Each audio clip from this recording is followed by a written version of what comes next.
how you moved your Can you, Keith Collister, this is for the gentleman from Mauritius. Can you give us an overview of how you moved your corporate tax rate over time, over that extended several decade period? Because if I believe you didn't actually get to that 15% was the culmination of a series of changes involving a series of industry transitions. So perhaps you can just give us a bit more detail on that. I forget the early history. So forgive me for that. But I think at independence, we inherited what was very common at that time, very high marginal tax rates. And I know the personal income tax rates, I think, were 70%. I'm not sure that the corporate taxes were there, but they were certainly quite high. What we did is the old story of we gave tax holidays and all sorts of special incentive regimes, which were very complicated to administer, all sorts of industrial incentives for import substitution, for export promotion, for new sectors, a scheme every year. The first major reform came in the midst of an IMF program. In 1982, we played the same game which Seychelles played, and we didn't default on our debt because our debt was to multilaterals. We were not able to borrow in the market in those days. But we did go through the same type of adjustment that Seychelles went through now. But in the midst of that reform program, we had a Minister of Finance who fought with the IMF and said, I really need to get growth. To get growth, I need to encourage investment, and tax rates were slashed. Corporate tax rates were reduced from 15 to 35%. And the 15 was 15, 1-5. The 15%, no, they reduced too. I think it was 50% or 70%, which nobody was paying because everybody got a special regime. So the deal was he wanted to cut tax rates, saying if you export everything, you get a 15% tax rate. If you export nothing, you pay 35%. So again, it was the typical complicated structures that were loved at that time, so you could give incentives. But that regime then was later changed to a tax rate of 25%.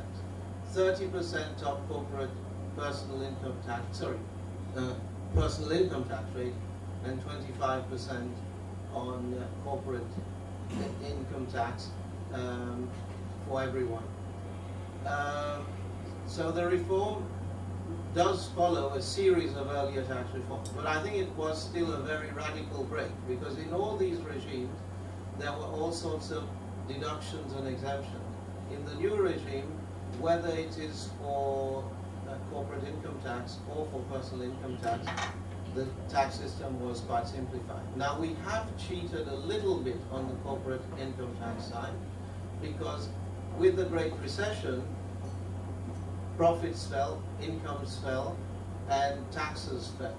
So to make up for that, special levies were introduced. They were introduced as temporary levies on sectors of the economy which were seen to be profitable, which were particularly the banking sector and the telecom sector. So there are some special levies which effectively bring the tax rate on the banking sector back to about 23%. What sort of trade policy regime did you pursue during this period? Particularly, was it a market opening regime? What sort of trade policy did you? Well, on trade, Mauritius already had a fairly open economy. We had already reduced taxes, import taxes on most products. But with these reforms, we accelerated this process, saying we need to be globally competitive. The big change in paradigm was, before we were in industrial policy where we were trying to favor different sectors, and we had protection and we had taxes tilted accordingly.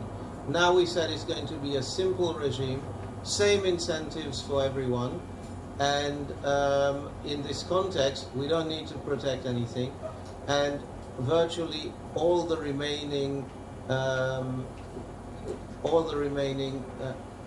import taxes import tariffs were reduced to zero. The one exception which was made is some of the industries accounting for less than 6% of total imports, which did have some domestic production, were given some time to adjust. Now, in the course of things, we suspended, because the Great Recession came in, we suspended the movement towards zero. They had been told we're going to move to zero over 3 to 4 years, and we did the first installment cut on them. But the Great Recession then came in, and so the move towards this was suspended as part of the measures to support the economy in the face of the external shocks.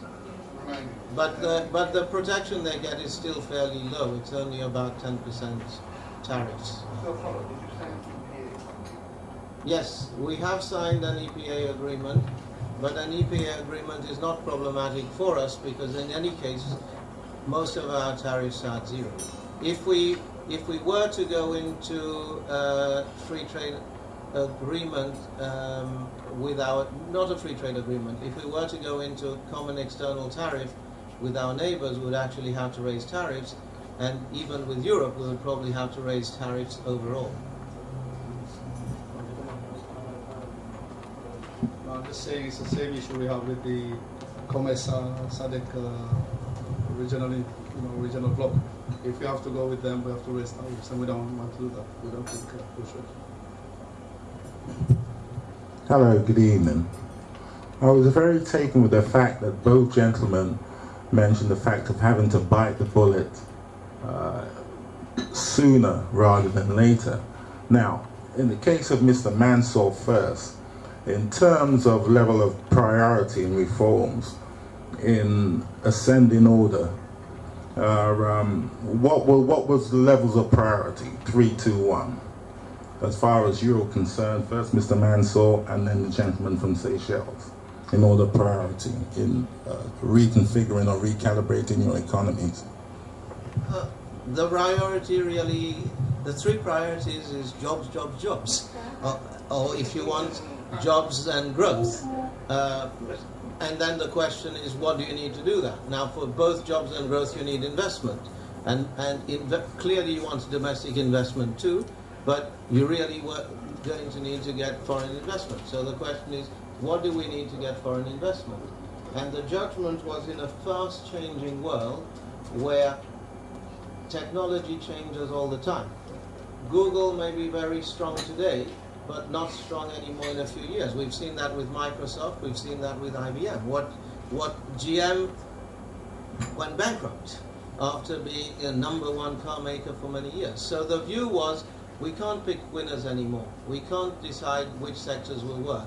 What we need to do is give uniform incentives and let people, if a crazy guy wants to lose his money in Mauritius, let him.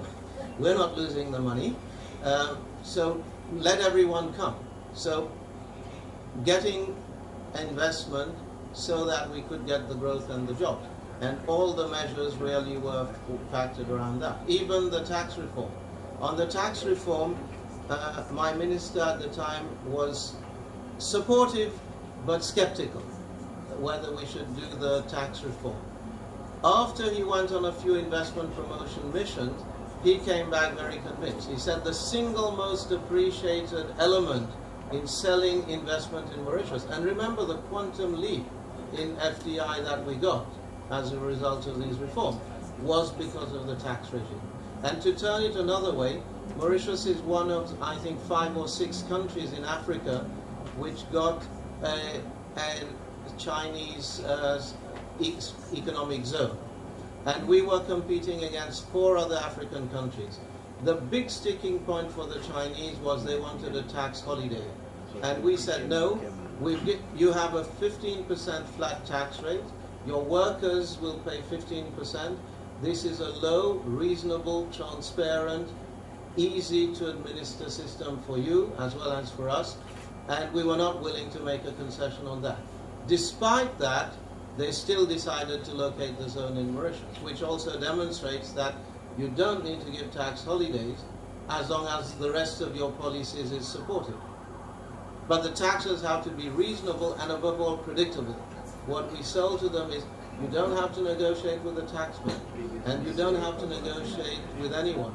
It's a simple system, you just pay at a low rate and that's it. But you have to pay something for the services that you consume. Okay, I'll answer slightly differently.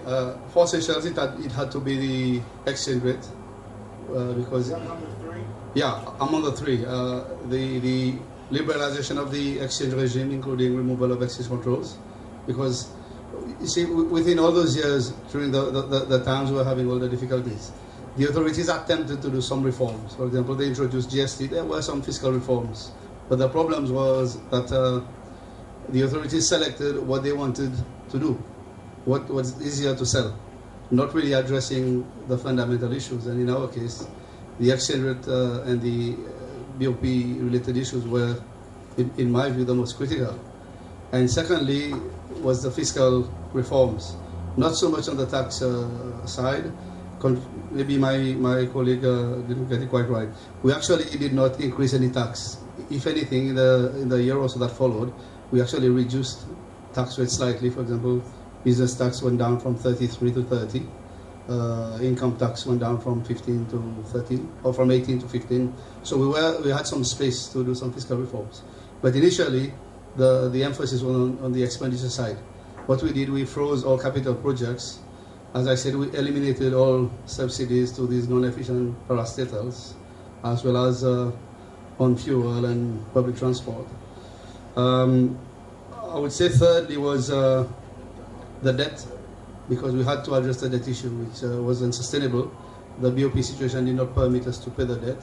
That's why going to Paris Club was a very important element of the reforms. But I would add a fourth priority, which I maybe missed in my presentation. In all the difficult measures that we took, one thing we said to the Bretton Woods institutions is that we will do everything, not necessarily because you are telling us, because we have no choice, it's the right things to do, but on one condition: we have to protect the poorer segment of society. And what we did is we negotiated the establishment of a different type of welfare assistance. In the past, there were like blanket welfare programs for everyone, and people who were really not due were benefiting. So what we did is we created, with the aid of the World Bank, this social welfare agency, so that the subsidies that had been removed on fuel, on public transport, we had now a more targeted system whereby those people could be means tested and come and get a top up on their monthly income with some system of weights, and which allowed the agency to assess how much individual people could be assisted. And also, this welfare agency also went to assist these 15% of the workforce who were made redundant. They did get a 6-month redundancy package, but they were also obtained assistance in trying to feed them into a job, for example, in the tourism sector where we import labor, but in the interim, they could go up and qualify for some sort of assistance. Thank you.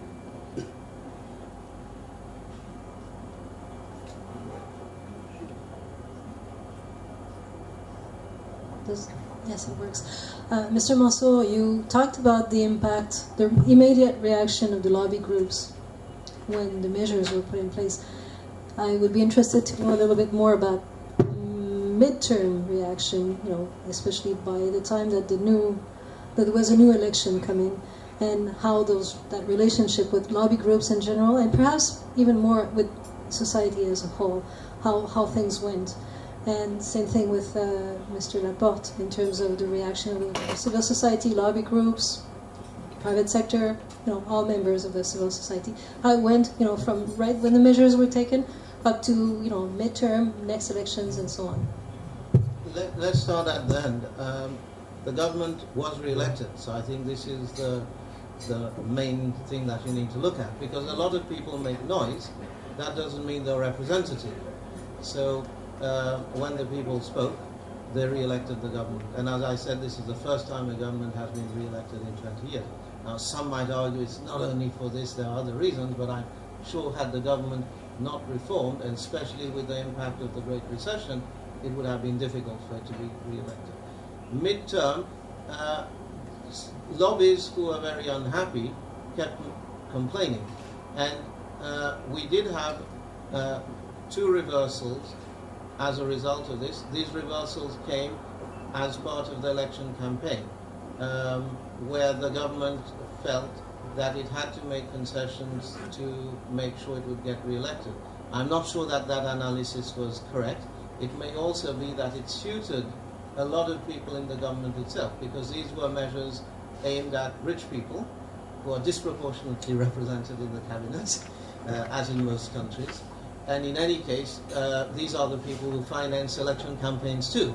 So I'm not saying it's for these reasons that the thing was reversed, but the two measures which were reversed is, one, interest was always taxable, but it was never enforced. With withholding, it started being enforced, and an argument was made by wealthy people with money in banks that you shouldn't tax savings. And that refrain continued, and an exemption, in theory there should not have been any exemptions, because all the exemptions had already been given in the high threshold.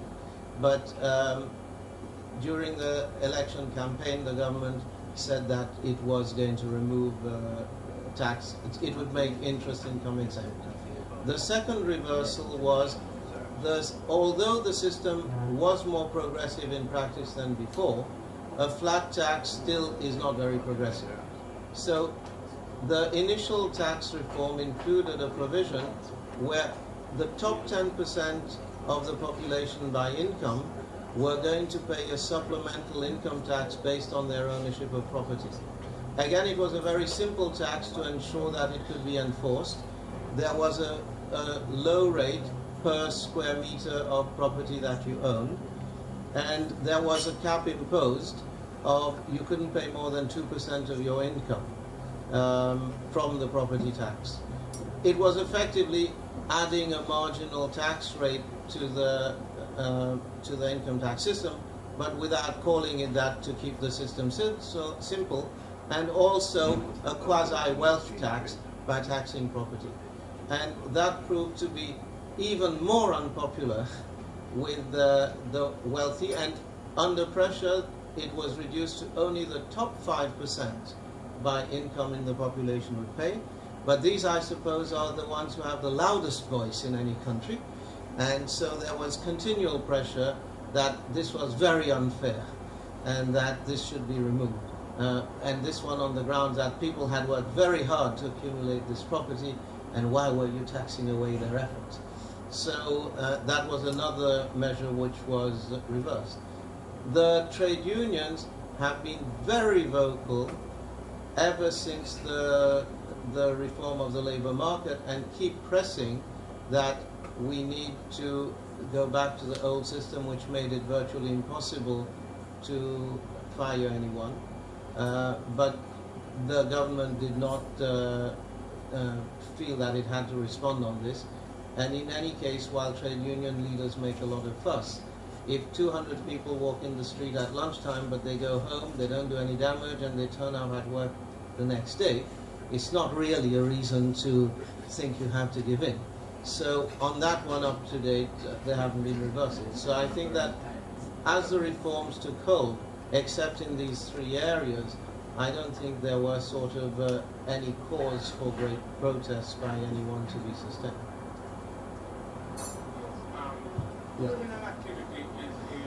Sorry, I think our colleague from Seychelles was saying something for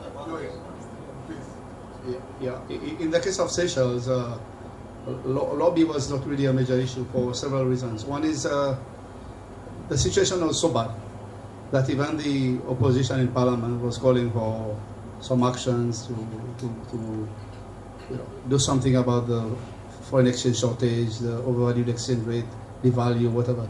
So when it happened, actually government did measures that the opposition, everybody was asking and expecting it to happen. Secondly, what happened is the fact that the turnaround was very quick. maybe we're a small country, maybe the strength of the program. There was a lot of communication between myself at the time governor, the finance minister, and the president who went around in town hall meetings explaining to the people. So the fact that the program turned around quickly, the exchange rate went back to pre-reform levels in the space of a few months, inflation was down to near zero in the space of a few months. It really helped to deal with the problem. And where there was some lobbying was in the trade sector, where some of the companies that had been sold, parastatals that had been sold, some of the owners expected some protection now that the economy had opened up, imports was coming in, foreign exchange was available, goods were coming in cheaper than what they were producing, and they expected government to support them. And at the time government was saying, look, it's now a new era, a new regime, and we will not support inefficient producers. So slowly it came to that, and as things turned around, and as Mr. Mansour said, a good measure was the next election, where the president won by 55%, which was even higher than the previous. So lobbying in Seychelles was not really a major problem. Criminal activity in our society requires some significant expenditure to combat it. It has been estimated that this level of activity costs us some 5% of our GDP. Did you have any similar circumstance in your country? Before once I start. In Seychelles, like in all islands, we have criminal issues, but crime is not really a major problem in Seychelles. Government do obviously spend money on having the necessary prisons, etc. Like recently, one significant investment was made in a prison on a faraway island. But the focus in our country has been more on prevention, on giving money to organizations that work with the youth, that work with criminals, like getting drug addicts off the streets and putting centers to help them. I don't have figures for that, but it is an issue. I mean, I'll be lying if I said we don't have crimes, we don't have these issues, but it's not really a great problem in Seychelles the way it's been for some islands, maybe Mauritius. I'm not sure if it's because you have a credible opposition, to the extent that the opposition wins from time to time, that puts pressure on governments, or whether it's other characteristics. I think sociologists might be able to say more. But income distribution in Mauritius has tended to be relatively good. Relative poverty, which we define as half of median income, is 8% of the population. Absolute poverty, which we define at $2.50 a day, is 2% of the population. So with relatively low levels of poverty by international standards, these look like what Northern Europe looks like in terms of the proportions. There isn't a huge amount of economically motivated crime. Most of the serious crime is family or friends getting out of control. The main area where we do have criminal activity that is of concern to us is related to drug trafficking. But again, I'm not sure to what I think this is more of a problem of substance abuse rather than a problem of criminality. Of course, the two are linked. So I'm not sure if there was anything more specific that was being intended in the question. But this doesn't seem to have been a major factor in any of the discussions of the reform program. Just a follow-up on that, the cost of protective and security services in Jamaica is a major business expense. Well, in the case of Mauritius, people were concerned about rising crime. I think that crime was at a low level, but as economic conditions deteriorated in the first half of the 2000s, between 2000 and 2005, there was an increase in criminality, and it was a concern of people, although I think a relatively minor one. Partly in response to this, partly as part of a general modernization of the police force, there has been actually a significant increase in spending on the police force, but I'm not sure that this has been a significant factor that would be worth dwelling on a lot. But there has been more police who have been hired, but much more the expenditure has been on modernizing the equipment. It's really in the capital equipment side. But when you say police, including Coast Guard, where heavy investments in patrol boats and in helicopters took up most of the increase in the budget. A small increase in the number of policemen, about 500 to 700 policemen extra. I'm not sure what is the size of the total force, but I don't think these are very large numbers.